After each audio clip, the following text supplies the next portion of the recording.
Hi, I have a book and that is History of Magic. The book contains lot of information related to magic.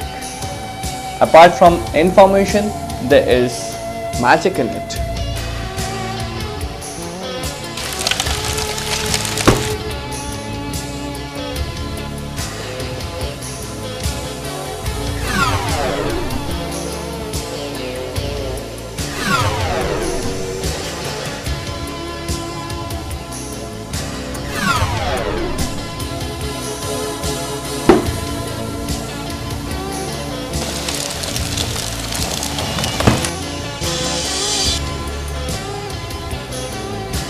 You can produce a jacket, a coat, a scarf, magician, apron, or maybe a backdrop.